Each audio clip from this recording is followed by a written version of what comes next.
Well, good morning. We're from back. Huntsville, Alabama. Whether you like it or not, we are back. Some of you were hoping against hope that they're going to shut this thing down anytime now. We're costing you some money. I know some of you are laying bets that this will be the last week. And well, it's we're one of those still going. things. Every week Wednesday rolls around and my computer tells me and my phone tells me, whoa, it's podcast time. So I literally just rush in here to the studio. My phone this morning, it hadn't done this before. My phone this morning told me, you have to leave at this time to get to Innglorious Pastords. So it's tracking this office location. That's crazy. It's tracking my house, the distance, the time of when Innglorious Pastords is going to be done. It's tracking all, and then it has the audacity to send me a message. If you don't leave by by 7:53, which actually they're expecting that once I arrive here, I don't have to park the car. I don't have to walk anywhere. It's like I'm instantaneous. It needs a little more time than 7 minutes. I agree. And I just had a thought. It seems like Google is more committed to the Innglorious Pastords than some others. I mean, it's telling us when to get there. I actually need Google to start telling me that because it's in my calendar. You're telling me Google is one of our followers? Google, well, let's face it, Google follows everyone. Whether they like it or not. It's Google is Big Brother. Okay. Have you seen the little Google cars drive around? I have seen them before. Taking pictures. I've seen them multiple times. I always try to give them my best side because I got that big giant camera on top. Right. It's been a while since I saw one, but it's causing me lots of problems though, because every time they take pictures of our little greenhouse rental property, I get another 32 car offers on the house. Hey, we'd like to buy your house. Do you want to sell your house? We'd like to buy your house. I'm like, people, you're killing me. Hey, so you know this. You're getting new neighbors this month. It's kind of happy, sad. It is, because you lost. So my neighbor ever, Minister Fred Whitlow, who was living next door. Shout out. But yes, now I think it's your son and his wife to be, Carly, also called Zach fiance. and Carly, also called what? I'm sorry, Carly, also called fiance. Oh, I thought you said Beyonce. No. Wait it's a either second. Carly or Beyonce. That's it. We haven't decided which one to call. Zach was kind of this toss up between the two, and he went with Carly instead of Beyonce. My Beyonce. That's just great. So Roger's doing a ceremony next month, and we're just hoping he doesn't have an Elmer Fudd moment where he says, "Do you have the wings?" Because let it go, Bruce. I can't. It's the funniest thing. It's the funniest wedding moment I've ever experienced. It is. Me and my brother David were sitting next to each other, and we could not stop laughing. No. I thought the whole ceremony was going to have to be shut down. Isn't it? Laughter is so awesome. Of course, there's that proverb. Laughter is it? The proverb's laughter's good, like a medicine. I thought that was wine. Well, I think that one's also. That maketh the heart merry. Whatever, it's good. The Bible has a lot to say about both wine and laughter. Yeah. As good things, things. Gifts from God. Which is why we do so much laughing on this podcast. We're just trying to bring a little joy into your life. And anyone who's listened to us knows, I'm the laugh track. You are. I mean, you'll have little moments here, but it's like I am the laughing sidekick, and it's the Ed McMahon syndrome. It's the Ed McMahon syndrome, but I say something hilarious and you chuckle. But isn't it fun? We had one on one of our podcasts when you just can't stop laughing. Well, isn't that funny. It's a great dynamic. It's a great feeling. And then when I go back and I find when I go back and watch our podcast, I'm just laughing. I'm just laughing in my office, and people have no idea why. They're like, "Are you like watching yourself?" I'm like, "Yes, it's hilarious." And they just laughing. They shake their head like there is something seriously wrong with that man. Which I can't argue that totally, but it's a fun podcast. So, Roger, did you notice my hat today? I know you've got your Super Bowl champion hat on. Right. I've got the Bronco hat on. All I can say is my boys are back in the hunt. We can't both go to the Super Bowl. unfortunately. No, but we could end up in an AFC championship, which would be great fun, just like the old days. Who did y'all beat last week? We beat Carolina. Good team. Moving in the wrong direction, but solid. But we both came in 4-4. Number 2 power ranked team in the NFL. Yep. Dallas Cowboys. Sorry, Roy Hayes. I know that was a tough day for you. And we didn't just beat them. We decimated them. No, you guys.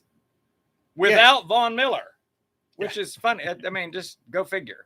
So both of our teams are 5-4. Playing well. Which is very popular. Trending the right direction. In the AFC right now. What, 8-9 teams with 5 wins? But when I think about it, big picture, just 2 back. Because the other two are like 7-2. Right. So that's not undoable. And for Denver, all of their conference, their division games come in the second half. Right. So we're primed to make a run. Everyone's looking at your division. I was listening to a couple the TV people. No one knows what to do with your. No one knows who's going to win it. Nope. There's 4 good teams. I can't pick. There are. Except it just doesn't feel like it's going to be Kansas City. Nope. Because I don't think they're fixed. I think they beat an Aaron Rodgers-less Packer team, and I think the key was Aaron Rodgers-less Packer team. So Denver. For Denver to beat a quality team like Dallas, that gives me a lot of hope for the second half, because you want to be trending up going toward the playoffs. So even when I thought about how Tennessee started, who's like leading the AFC 7-2, well, they didn't start great. Nope. But man, they lost turned to the Jets. Yep. But they turned it on. They turned on the Jets right after that, and have been rolling. Even with last week losing the best running back in the Henry. Yeah. Really? No, he's bully for the Broncos. He's out maybe for the entire season. Oh, and then they just went out and beat the Rams. Oh, Holly, I'm so sorry. That's a tough loss. But since they lost him, they beat the Rams. I don't think you caught that part. Yeah, the Rams very good, 7-2 team. Right, big deal. We're 7-1. Anyway, so it's just it's a fun season. It's a fun season. So, what are we talking about today, Raj? Well, when we were talking about laughter, I wanted to ask you. So, comedians you enjoy, or and I would say funny lines, but because you and I, we do it constantly. We talk movie lines all the time. We have some of our favorites, but they're almost always like funny moments or funny lines. Oh yeah, it's the funny stuff. And Mark and I were doing it, this last weekend when that couple shower, we were doing all these lines from Night at the Museum 2. The Smithsonian, that's the best one. It's got the best banter in it. It's just hilarious. It's like the team really gelled, and it's just super funny. But one of my favorites right now is, what's his name?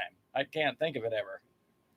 Brian Regan? Brian Regan would rather have shards of glass in my eye. You got to look up his thing on the airport and the emergency room. If there's only 2 like comedic routines that you watch those. Brian Regan, the airport, and the emergency room. Hilarious. I use those lines all the time.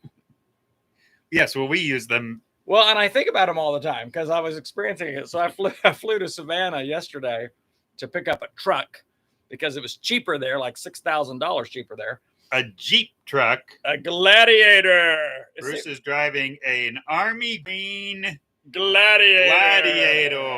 Well, it's very Born to Be Wild looking. I mean, it's the perfect Born to Be Wild color. Right. It does fit that vibe, and that's got to be your excuse for buying it. Well, Born to Be Wild has tripled in business this year, so it's exceeding everything else that I do, and I needed a massive tax deduction. Well, isn't it funny that somehow, yes, a pandemic takes out a lot of speaking, whatever, but it opens outdoor the stuff goes crazy. Yeah, it goes crazy. And I think to me, this is going back to something you said weeks ago that was such a great face cast on faithfulness. You were talking about the faithfulness of God and how we're called to be faithful, and I ended up writing a whole just journal about how unfaithful I am and on so many fronts, but how much I depend on the faithfulness of God. But it was interesting. I read this morning. So this is way off this is on topic, but in the woes that Jesus is pronouncing in Matthew 23 on the religious leaders, I'd never seen this. He said, you guys are carefully dividing out 1/10 of your mint and cumin. Right. And you're tithing your spices. I think about this. They're tithing their spices. He said, but you've neglected justice, mercy, and what else? Do you remember the third one? Faithfulness. I don't remember that. Neither did I. Okay. But now everywhere, since you did that face cast, I'm reading it all the time. I'm seeing faithfulness everywhere. So we are called to be faithful people. And in that context, Jesus likens faithfulness with justice and mercy. In other words, it seems he's saying you can't be faithful to God if you're not faithful in these areas of justice and mercy. They were faithful in this tithing of spices, which I'm just going to go ahead and say it. I have never tithed a spice in my life. I mean, I've never set aside 1/10 of garlic salt over here, 1/10 of oregano over here. Or if you have a garden, for me, just say, okay, 10 tomatoes. Right. 1 goes to somebody else. We get to keep 9. But isn't it interesting? He said, faithfulness. Anyway, I think he was reestablishing. You can't argue faithfulness to God if you don't care about mercy and justice, and on the other side of that, oppression and the vulnerable and all that. So it's just, I'd never seen that. Of course, been a pastor for 1 billion years. I always saw justice and mercy. Right. Faithfulness, for some reason in my mind, just sort of got tuned out, but it's right there. So now I want to go back and read kind of the Greek etymology of that word, just to get a better understanding of really what God's calling us to in that passage. Well, even before you get there, I'm curious, before the deep dive study, I mean, what do you think faithfulness entails? So let's think of some faithfulness passages. You've got it's required in stewards. That a man be found faithful. So stewardship is a component of it. So because we are entrusted. Yep. So stewardship, we're entrusted. I think about, isn't it? The king goes off. He leaves. Again, the stewardship idea leaves a trust. Who is the wise? How they take care servant. of it, and he says, "You were faithful." Yep. In a few things. So what's he talking about? What's faithful? What if I'm just thinking? Even if we think about a fruit of the Spirit or something God's trying to develop in us. Yeah. I mean, what does faithfulness look like? Yeah. Well, another word that comes to mind is integrity. This thing of continuing in. I always think that continuing is another word. So consistency. When there's certain people that I think of over the years. Bobby Gordon is one of them that I just think here's a man who's been faithful for so many years. I think of Eugene Peterson. Here's a man who's been faithful. Some of it seems to be they've stewarded and continued stewarded. In other words, they've continued to steward their life well over a long period of time without stopping.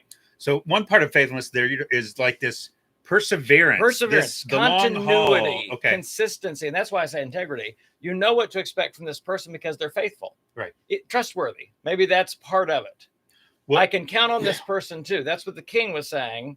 I entrusted this to you.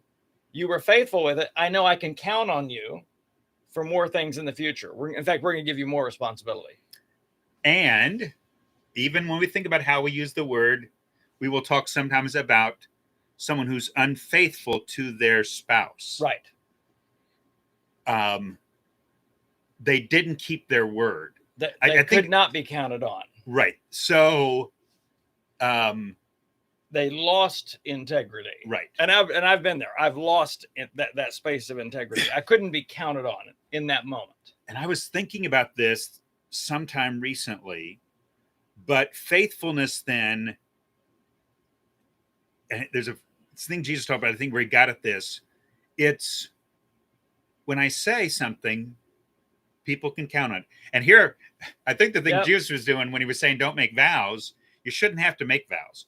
I think this idea that your word, your yes should just be yes. If Roger, because I've caught myself. Oh yeah. We laughing. Add a little something to it. Well, I didn't promise I would do that, or or as a kids, we would laugh, well, I had my fingers crossed, or or when someone says, this is the honest truth.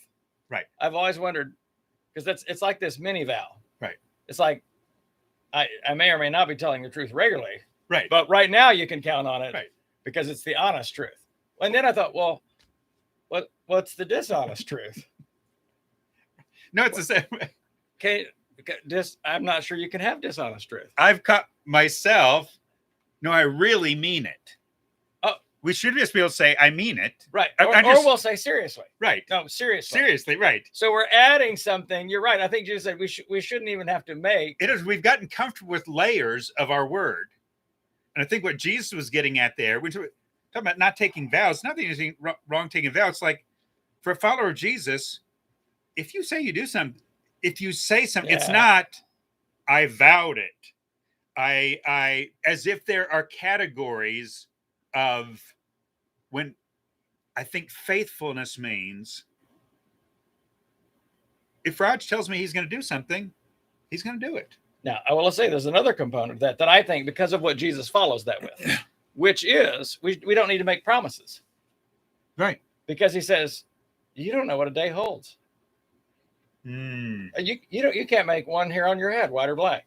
In other words, he's saying there's a lot of things out of your control, so don't promise. It's that thing of we love, and it's very romanticized in movie culture. I'll be back, whether it's the Terminator or or George Patton, I will return, or whichever, or Princess Bride. Anyway, but it's this idea that I realize I can't make promises. I can't promise to be at the wedding on Saturday. Do you know why? I don't know if I'm going to be here Saturday. I don't know if I'm going to get hit by a truck. But it's just, for me, it's this interesting thing of Jesus saying, you don't make promises. It's just yes and no. Right. Yep, going to be there. But I also know within that, if I get hit by a truck, I'm not going to be there. This would be a bad time to vow, that I'm going to be there, which has made me wonder about just being, full disclosure. Should we or should we not make vows at our weddings? Got a wedding coming up. You're doing the officiating. Going to have some vows or just yes and no's? Zach, do you swear to take Carly? No, it's a good question. I don't think it. I think there's, because I don't think the word doesn't sound like the word is. Don't tell people you're going to do a thing. Don't. Right. In other words, even the whole idea, whether it's someone's working on a project, well, I'm going to help you Sunday. If we get to a place where, well, I can't ever tell someone I'm going to do something because I don't know what's going to. I think a certain amount, I don't think the point of the promise is don't make a promise because you don't even know what a day will bring forth. Right. It's within your bounds. It really has to do with what you can control. Right. In the realm of what I can control. And I do think in that regard, there's something healthy to say, I'm committed to you. Yes. Because I don't think a wedding ceremony would work with that. And now it's time for the probablys. I probably will be there for richer or poor. The contingencies. I probably will be there in sickness and health. All right. Yes. The probablys, it just doesn't work. Or the contingencies. There you go. If she stays really pretty, right, we're gonna have a bunch of. I will stay with her. Right. Okay. What's your contingency? Well, if he leaves me, I get all the money. Oh, that's good. Now, what's? But think about even the whole idea of a prenuptial agreement. The thing, and again, I'm not trying to make a statement about. It's just it assumes that this vow could go south. Right. And if it does, here's our agreement when it does. Right.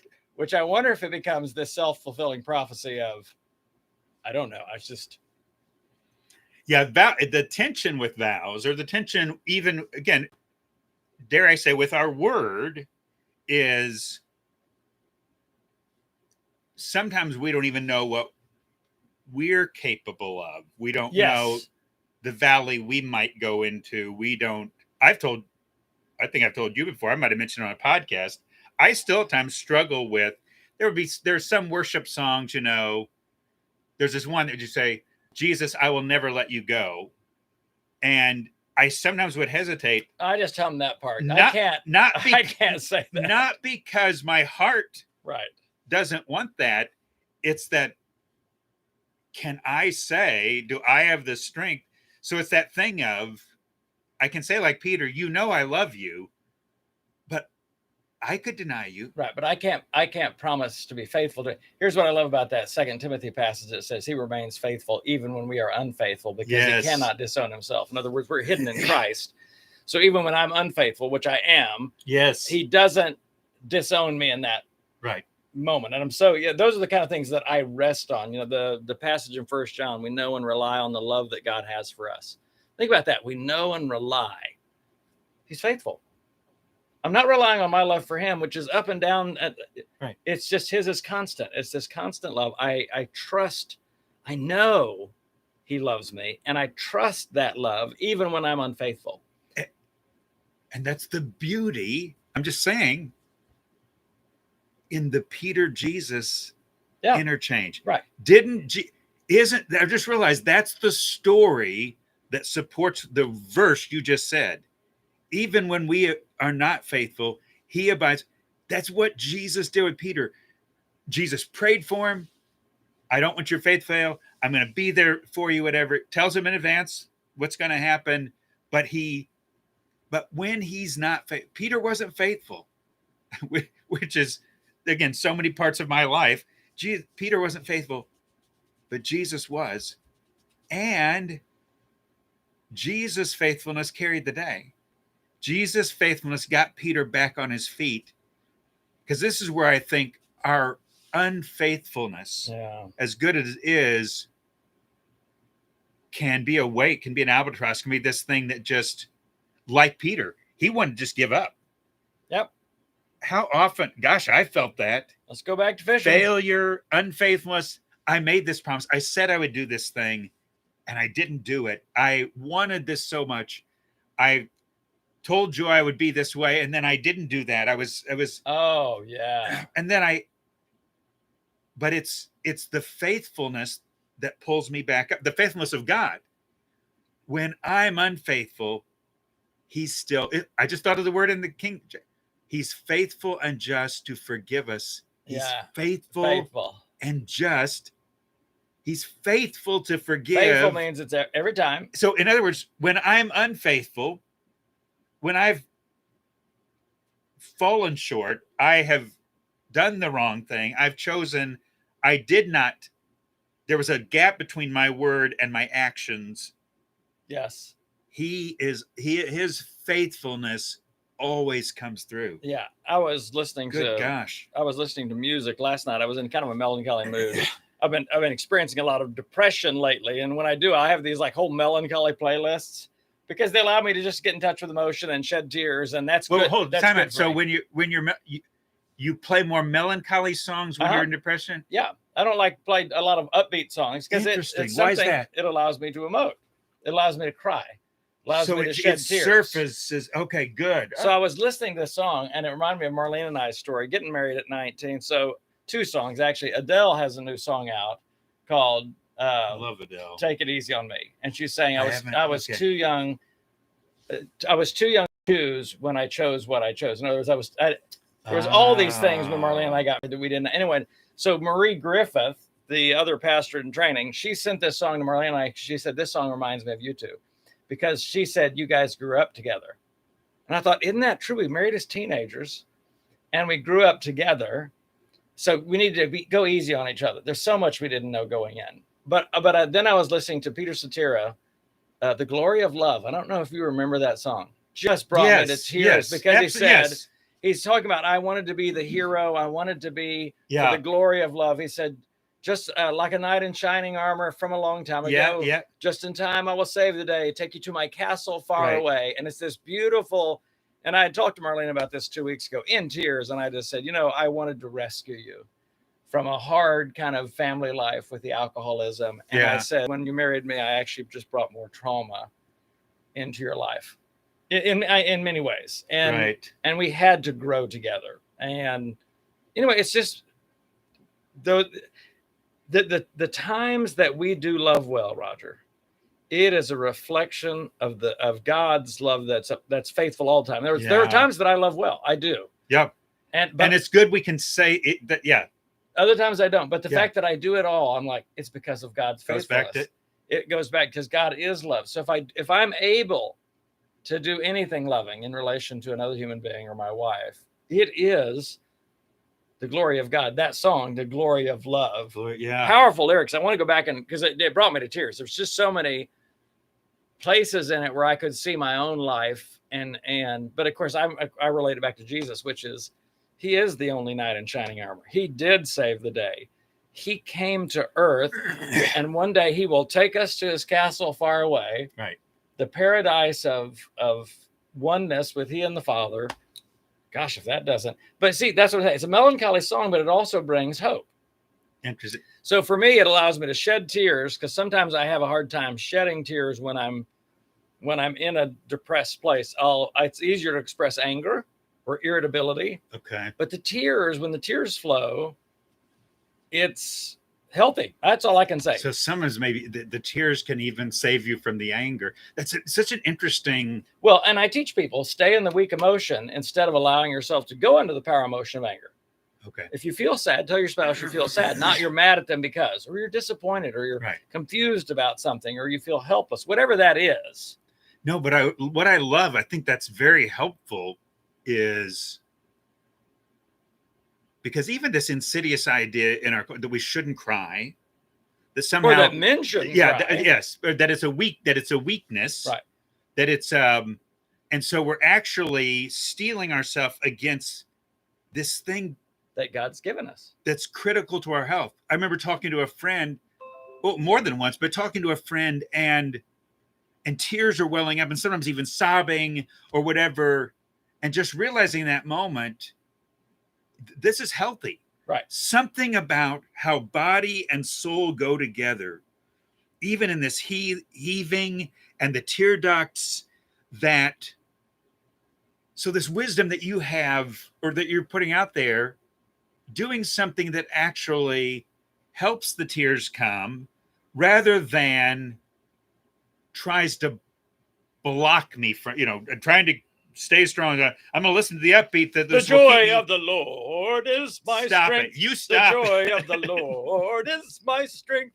The joy of the Lord is my strength. Oh, the joy of the Lord is my strength. Okay. All right. Nehemiah Pastords passage. Out. Roger, you didn't join in. You know that song. I know this. I did not want to encourage it. Okay. No, we have in the Christian world, we have plenty of happy songs, but we've talked about before, not enough lament. We probably don't have enough unhappy songs. Yeah, we don't have, and I remember hearing someone talk about this. Yeah. Christian artist. Yeah, we don't have enough. Yeah, it didn't turn out right songs. We don't have enough somebody done somebody wrong songs. Yeah, I think I was listening to Lauren Daigle at one point yesterday. She has this song where she says, I'm trusting, maybe it's not her, maybe another artist, but just, I'm trusting that one day every wrong will be made right. I'm trusting that God will win the day. As much as there's horror around us all the time, that's hope. Yeah. That one day. And I was reading this morning, and certain things, even when I read Jesus, I'm like, he said that with tears in his eyes. After he pronounced these woes on the scribes and the Pharisees and the teachers of the law, the 7 woes, which can sound very harsh, I see him in tears at the end of that. He said, oh, Jerusalem. Yeah. Jerusalem, you who kill the prophets and those sent to save you. Look, your house will be left to you desolate. How often I wanted to gather you like a mother hen would gather her chicks and save you, rescue you, cover you, but you would have none of it. That's tears. That is the God of the universe who could force human beings to do the right things. And instead of that, he weeps for them because they chose otherwise. Yeah. I have to believe, and a total speculation, but I have to believe, when Judas comes up to Jesus in the garden, he says, friend. Yeah. I have to believe there was a tear. Sure. I have to believe there was a tear in his eye. And to know, I was thinking about this, what all Jesus knew and didn't, where he submitted himself to humanity and limitations. I expect he knew where Judas would be going in the next 24 hours. Mm. And yeah, I think he did dearly love him. He was faithful to Judas to the end. Yeah. But I think there was a tear. Sure. Yeah, he prays later in John 17, I have lost none of those that you've given to me except the one who was doomed for destruction to fulfill Scripture. And I don't know. I don't interpret that as doomed to hell forever. Right. Certainly doomed in this life because of decisions made. Because Judas did have a moment of great remorse when he saw that they were going to kill Jesus. Apparently he did not think they were going to kill him. Right. He thought either Jesus is going to do something powerful or something. Is he going to force Jesus' hand? Something else is going to happen. Right. But when he saw that Jesus was handed over to death, he was filled with remorse. The same words used for Peter when Jesus had turned to him after the third denial. And it's how he responded to that. I love to, in my mind, rewrite the stories. I'm a 7 on the Enneagram. We're famously known for reframing things.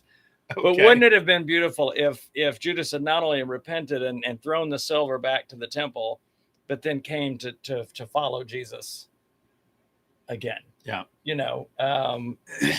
But so filled with grief and remorse, thought there was nothing I can do to undo what I've done. Too far gone. What I've done, too far gone, and commit suicide.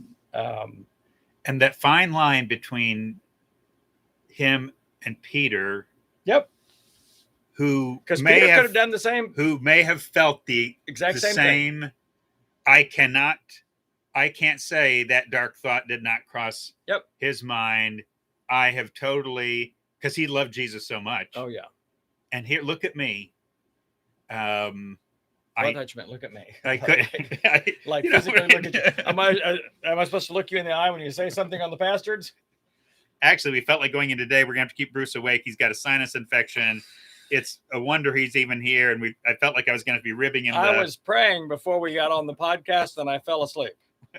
And Roger had to wake me up. This is not going to be good. This is not a good sign. This was going to be the Keep Bruce Awake podcast, but you've actually managed pretty well. Well, and I take heart with the fact that even the 3 close disciples to Jesus, he was praying, apparently a big one, and they, bless their hearts, they just fell asleep. I've done it countless times. I've done it countless times. I know, but I love those guys. Right. It's kind of a big night, and they're. But here's the thing. Isn't the theme of that whole night almost nobody was faithful? Oh, Roger. Except Jesus. He said, you're all going to be scattered to your own homes. But he said, yet I will not be alone. But my Father is with me. Yeah. Yet I will not be alone. But he was faithful to the end. Yep. I mean, so he's the only one that's been faithful. So you think about all the dimensions of faithful. Keep his word, persistence, persevere. Because faithful is that person who pays a price. They're in it no matter what the cost is. And maybe that's what the term in Revelation 2 and 3, he that overcomes. Matthew 24. He that don't let your love grow cold. The love of most will grow cold, but he that overcomes. This overcoming, I think, is faithfulness. Is faithfulness. I will stay the course. Yeah. I will stay the course. I'll follow Jesus, no matter what that means, no matter what that looks like. And of course, then Peter did do that. Yeah. Yeah. I'm so glad that we found out later his story was reframed, in his death, his martyrdom. To actually, as we understand it, be crucified as well. Yep. And it's interesting. Jesus told him it was coming in an obscure sort of way. Yes. People are going to take you where you don't want to go and dress you in a way you don't want to be dressed. Yeah. With the thought that you've shared, though, that's carrying me, and maybe that's sort of not that we have to have a takeaway, but I think we should have a takeaway. But maybe the scripture is the best, is he's faithful when we're not. Yes. I mean, in other words, our desire, our heart, our longing, because we love God, because I love my wife, Joy, I want to be faithful. Yeah. Because I love you, I want to be true. Because I love people, I want to love God with some of my heart. I don't even know if I can get to all my heart, but I want to be. I like Peter. I love those. you know that I love you, and that is true. But even when I'm unfaithful, it just hits me, Bruce. It's the faithfulness of God is holding the whole world together. Everything. Yeah. He can't lie. He can't break his word. He's the one steady. He's the one faithful. All kinds of things are unsteady. All kinds of things are unfaithful. People are unfaithful. People let us down. We let ourselves down. Oh my goodness. We can't even do what we want to do. We make a vow at a wedding altar and we can't even keep it. Broke all of them. And still God is faithful. Still, he has the fireside conversation with Peter. Yeah. And just affirms his love. Lets Peter affirm, but then I'm not finished with you. This idea. Exactly. So that's that. The work's not done. It's not that I'm just reinstating you as a person in my kingdom, but the thing that I called you to earlier, right, that's still on. Yeah. So feed my sheep, take care of my lambs, take care of my sheep. Yeah. That's what I want you to do. And just to people listening, followers, God's not finished with you. Nope. Whatever you've blown, yep, however bad the failure, however unfaithful you've been, however many promises you've made that maybe it was at a wedding, maybe whatever. It's never too late to be a great husband.